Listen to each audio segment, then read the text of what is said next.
নারায়ণগঞ্জ মদনপুরে লারিস ফ্যাশনে বিক্ষোভ মিছিল করতেছে শ্রমিকেরা।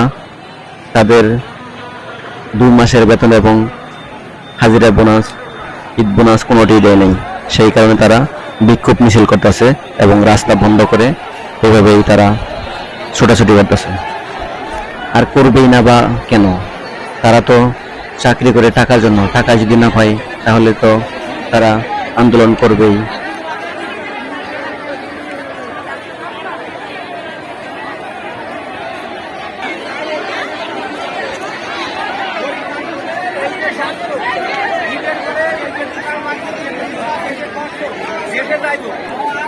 এই মালিকের কাণ্ড কেন আছে?